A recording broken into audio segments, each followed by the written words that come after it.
नमस्कार, मी प्रतीक तागडे. आपण प्युअर गावरानमध्ये कुक्कुटपालन करतो. आपण आज तुम्हाला दाखवू की पावसाळ्यामध्ये कोंबड्यांची काळजी कशी घेतली पाहिजे. तर सर्वात आधी तर पावसाळ्यामध्ये जे आपलं पाऊस येते, आता जसं इथं तुम्ही बघू शकता की इथं भरपूर प्रमाणात पाऊस होऊन गेला आहे, पण तरी पण इथं कुठं जसं डोकाळ वगैरे साचलं नाही. जे घाण पाणी असं मातीसारखं चिखल जमलेलं जे पाणी असते ते पाणी पिलं नाही पाहिजे कोंबड्या. त्यांना फक्त पावसाळ्यात आपण म्हणजे स्वच्छ पाणी दिलं पाहिजे, जितकं स्वच्छ होते. दाखव पूर्ण फिरून. इथं पाहू शकता कुठंच तुम्हाला डोकाळ साचलं दिसेल नाही पाण्याचं. कुठंच असं गंध चिखलचं किंवा असं म्हणजे किचडाचं कुठंच पाणी नाही. साफ भांड्यामध्ये साफ स्वच्छच पाणी ठेवलं पाहिजे आपण त्यांना. तिकडं भांड्यात आपण कुठं पाणी साचलं का ते पण दाखव.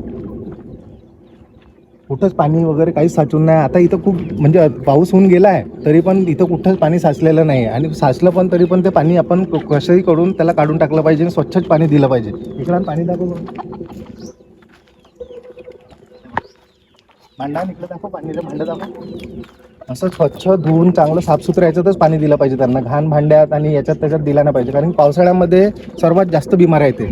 आणि जसं आपण हिवाळ्यामध्ये जसं त्यांना उष्णता बनून राहिली पाहिजे, गरमाट बनून राहिली पाहिजे, त्याच्यासाठी तसंच आपण पावसाळ्यामध्ये पण हळदीचा आणि अद्रक लसणचं जे पेस्ट असते, कारण की कसं पावसाळ्यामध्ये कोणत्या कोंबड्या ओल्या होतात, काही होतात, त्याच्यासाठी आपल्याला पावसाळ्यामध्ये पण तसा भात देणं खूप गरजेचं असते. आणि बरं का भात देऊन दाखव. हिवाळ्यामध्ये तर देतोच भात आपण, तसाच पावसाळ्यात पण अगर त्यांना हप्त्यातून 4-5 दिवसातून 10 दिवसातून 1-2 वेळा अगर भात दिला तर त्याच्याने पण त्यांची म्हणजे इम्युन पॉवर चांगली बनली असते. काढा बरं भात. आण गौरी इकडे.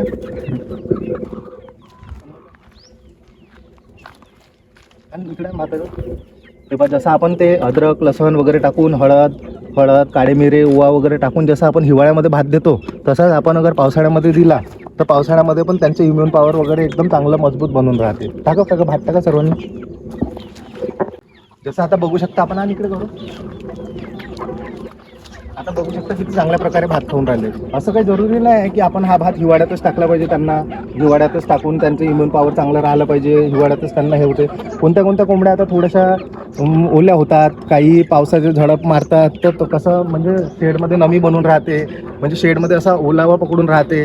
त्याच्यामुळे कसं अगर असा हळदीचा वगैरे बाहेर भात टाकला आपण, हळदीचा अद्रक लसणचा हप्त्यातून 10 दिवसातून 5 दिवसातून जेव्हा पण आपल्याला वेळ भेटते तेव्हा 1-2दा अगर टाकला आपण, तर त्यांचे इम्युन पॉवर खूप चांगलं बनलं राहते. आणि जे ते थंडीनी म्हणजे पावसाने अगर ओले झाले काही बर्ड्स, काही पक्षी अगर ओले पण झाले आपले, तर ते कसं होते इतक्या लवकर तर आपण ते पक्षी तर वाढू नाही शकत. इतक्या लवकर त्यांच्या अंगावर जे ओल लागली आहे पावसाची किंवा ते नमीने ओले झाले आहेत किंवा त्यांच्या अंगावर नमीमुळे तर त्यांचे इम्युन पॉवर थंडी वाजून त्यांना CID किंवा दुसरे आजार, ताप वगैरे काही आणखी दुसरे काही आजार झाले नाही पाहिजे. त्याच्यासाठी आपण त्यांचा आधीच इम्युन पॉवर चांगलं करून टाकतो असा भात देऊन. तर आपण हा पावसाळ्यात याचा पण एक काळजी घेतली पाहिजे. दुसरी ते पाणी असं साचून कुठं पाणी नाही राहिलं पाहिजे. स्वच्छ भांड्यात पाणी दिलं पाहिजे. स्वच्छ भांड्यात अगर पाणी दिलं तर त्याच्यामुळे पण त्यांना कोणते रोग आजार पसरत नाही, काही नाही होत. मेन म्हणजे दुसरं सगळ्यात मेन कारण हे होते की पावसाळ्यामध्ये सर्वात जास्त यांच्या अंगावर पिस्से होतात, कारण की शेडमध्ये पूर्ण नमी बनली असते. पूर्ण नमी जसं थंड पूर्ण सर्वीकडे पाणी पाऊसच पाऊस काही म्हणजे हे नाही राहत, तर शेडमध्ये नमी बनल्यामुळे यांच्या अंगावर कसे पिस्से होतात. काका ते आणा बरं पिस्से झालेले एक आहे ना आपल्याजवळ, ते आणा बरं, तुम्हाला दाखवतो पिस्से. तर ते पिस्से झाले नाही पाहिजे त्याच्यासाठी तर म्हणजे आपण एक दुसरा इलाज करतो. इकडे काका. पिस्से झाले नाही पाहिजे त्याच्यासाठी तर आपण एक इलाज करतो. जसं आपण चुलीवर जसा भात मांडतो किंवा जे पण आंघोळीसाठी काका पाणी वगैरे गरम करतात किंवा काही करतात, तर त्याच्यातली जे राख उरते ते राख काढा बरं काका. त्या कोपऱ्यात घे राख काढा, कोपऱ्यात घे. जशी हे बघ आणि प्रार्थनेजवळ दाखव. हे बघा, हे जशी चुलीतली जे राख उरते की नाही, ही राख घेऊन घ्यायची आणि हे एखादी कोणता पकडून घ्यायचा आणि इकडे बघू.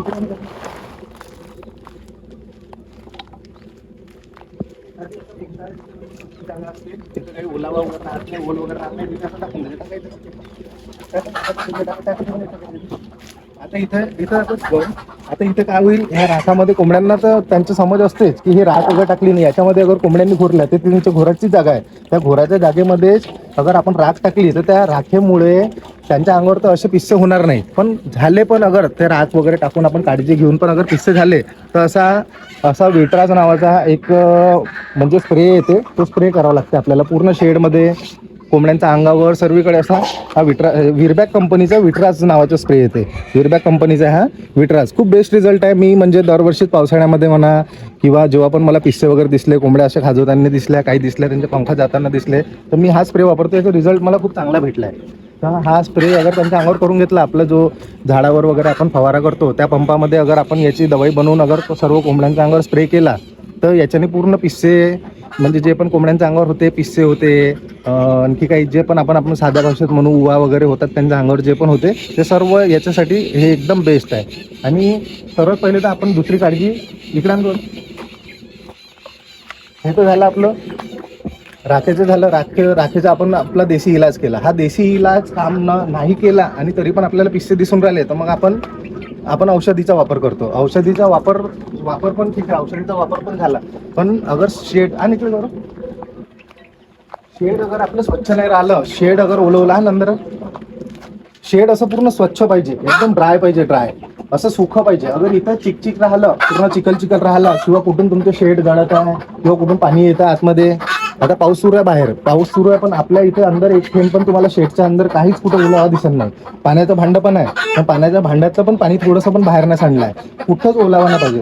तो ओलावा अगर राहिला तर सर्वात जास्त बिमाऱ्या तर शेडमध्ये जे लिटर ओलावा राहते, आपला जे खालचं ओलावा राहते ते सर्वात जास्त मेन कारण असतं हे पिस्से होण्याचं आणि बिमाऱ्या आणण्याचं पावसाळ्यामध्ये. ती याची अगर आपण काळजी घेतली तर आपण चांगल्यानी आणि सक्सेसफुली आपण फार्मिंग करू शकतो.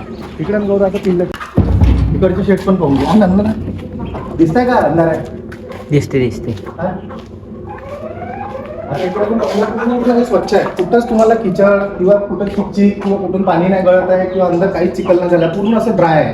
हे ड्राय असल्यामुळेच आपल्या इथं काही बिमाऱ्या येत नाही आणि आजार येत नाही. तुम्हाला कोणताच पक्षी किंवा कोणताच एखादी पण पिल्लू तुम्हाला आजारी दिसणार. याचंच हेच मेन कारण आहे. हे सगळं काळजी घेतली आपण तर आपण याच्यानेच आपण सर्व बिमाऱ्या कंट्रोलमध्ये ठेवू शकतो. अंधारात करू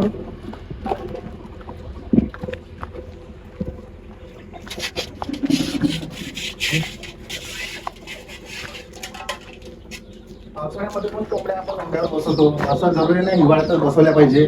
आणि आता या पावसाळ्यामध्ये बसवल्या कोंबड्या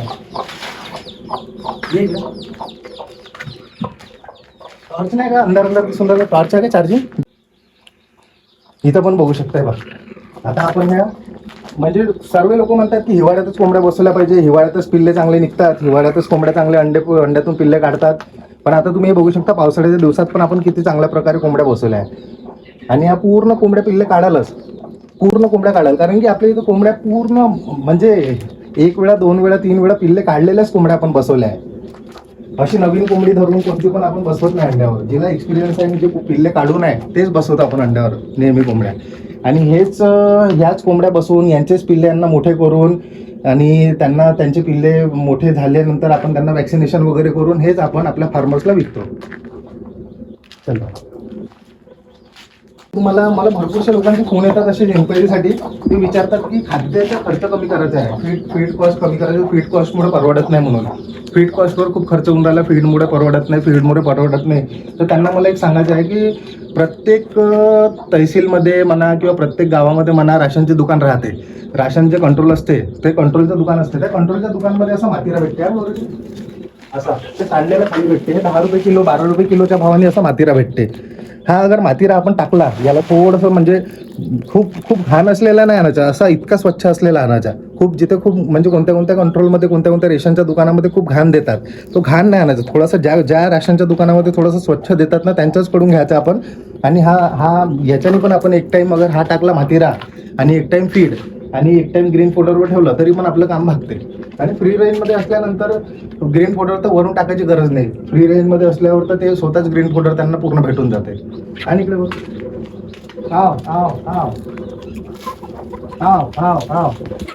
ते पाहून घ्या मातीरा किती चांगल्या याच्याने खायला आले ते.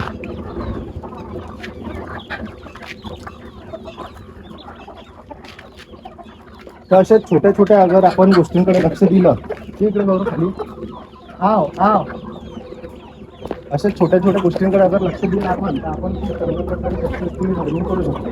आपल्याकडे जसं आपण म्हणतो ना आपलं एक म्हणजे असा छोटासा आपला दवाखाना असला पाहिजे. आपल्या शेडवर आपल्या फार्मवर एक छोटासा दवाखाना असला पाहिजे. कधी आपल्या इथे 1-2 पक्षी बिमार असतात किंवा काही असतात तर त्यांना बाकीच्या पक्ष्यांसोबत नाही ठेवलं पाहिजे. त्याच्यासाठी ना आपण असा पिंजरा एक तयार केला, खूप आधीपासूनच केला आहे पण हा कधी मी दाखवला आहे तुम्हाला. आणि आता तर काही आहे नाही आपल्याकडे काय आजारी आहे नाही, एक पण पक्षी आजारी आहे नाही तर त्याच्यामुळे काही ठीक ठेवलं नाही आहे. दाखव हे पहा असा ठेवला की इथे हे सर्व शेडपासून सर्वात लांब आहे. हे पाहून घ्या, सर्व जितके पण शेड आहे ना सर्वात लांब हा आहे. याला सर्वात दूर ठेवायचा थोडासा. आणि जे पण एखादी आजारी असला किंवा तो थोडासा जिमून असला, त्याला ताप दिसला, CRD दिसलं, कोरायचा दिसला, जे पण दिसलं त्याला वेगळं ठेवायचं आणि त्याच्यावर वेगळं ट्रीटमेंट करायचं. त्याला सर्व पक्ष्यांमध्ये एकसोबत त्यांच्यासोबत नाही ठेवायचं. त्याच्यासाठी आपण हे असं पूर्ण कव्हर करून, हे बघ आणि इकडे बघा, असं पूर्ण कव्हर करून त्याला असा पूर्ण ताडपत्रीने कव्हर करून ठेवला आहे की याचं अगर इन्फेक्शन याला जास्त पण झालं तर दुसऱ्या पक्ष्यांपर्यंत त्याचे इन्फेक्शन पोहोचलं नाही. आणि इच्छा इथं त्याचं वेगळं ट्रीटमेंट होईल, इच्छा इथं त्याचा आपण वेगळा इलाज करू. इथं तो पूर्णपणे ठीक झाला की त्याच्यानंतर तो 10-12 दिवस इथंच राहील. इथे राहिल्याच्या नंतर तो पूर्णपणे ठीक झाल्यावरच आपण त्यांना बाकीच्या कोंबड्यांसोबत सोडू. असं म्हणजे सर्वांनी, ज्याला पण म्हणजे मोठ्या प्रमाणात फार्मिंग करायचं त्यांनी तर ही काळजी घेतलीच पाहिजे.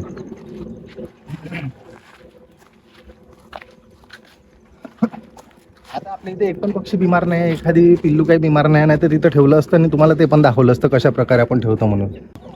आणि जसं आपण म्हणजे प्रत्येक व्हिडिओमध्ये सांगतोच आपण की आपण 1 दिवसाच्या पिल्ल्यापासून तर अंडे देणाऱ्या कोंबडीपर्यंत आपण सर्वच विकतो म्हणून. आणि कोणाला 1 दिवसाचं पिल्लू असो, 1 महिन्याचं पिल्लू असो किंवा अंडे देणाऱ्या कोंबड्यापर्यंत काही पण लागलं तर स्क्रीनवर माझा कॉन्टॅक्ट नंबर शो होतेच, त्याच्यावर फोन करून तुम्ही आजच आपली बुकिंग करू शकता. आणि आता मला 500 चिक्सचा ऑर्डर आहे. म्हणजे 500 चिक्सचा ऑर्डर नाही, 500 मोठ्या कोंबड्यांचा ऑर्डर आहे. तर त्याच्यासाठी आपण आपल्याकडे जे हे चिक्स दिसते ना गौरी इकडे, हे जे छोटे छोटे चिक्स दिसून राहिले ना, हेच आता आपल्याला मोठे करून त्यांना त्यांचा ऑर्डर पूर्ण करायचा आहे. हे बारीक बारीक जे चिक्स दिसून राहिले ना, ते त्यांना आपण त्यांचा ऑर्डर अंड्यावर येतपर्यंतचा ऑर्डर घेतला आहे. तर हे जे चिक्स दिसत आहे ना, हे जेव्हापर्यंत अंड्यावर येत नाही तेव्हापर्यंत आपल्याला यांना मोठं करायचं आहे. 5.5-6 महिन्याचे झाले हे की मग ते त्यांची डिलिव्हरी राहील. त्याचा पण व्हिडिओ आपण टाकून राहणार. तर कोणाला अगर म्हणजे कोणाला नाही हो सांभाळ करणं, कोणाला 1 महिन्याचं पण पिल्लू घेऊन सांभाळ नाही करता येत, कोणाला पाहिजे राहते डायरेक्ट अंड्यावर येणारी कोंबडी पाहिजे राहते, डायरेक्ट अंड्यावर येणारच पक्षी पाहिजे राहते किंवा मोठेच पक्षी पाहिजे राहते, तर तसे पण ऑर्डर आपण घेतो. तसे पण अगर कोणाला ऑर्डर करायचे असेल तर तुम्ही माझ्याशी कॉन्टॅक्ट करून आपली बुकिंग आजच करू शकता. आणि आपली बुकिंग करून झाल्याच्यानंतर तुम्हाला डेट दिली जाईल, त्या डेटवर तुमचा माल रेडी करून तुम्हाला भेटून जाईल.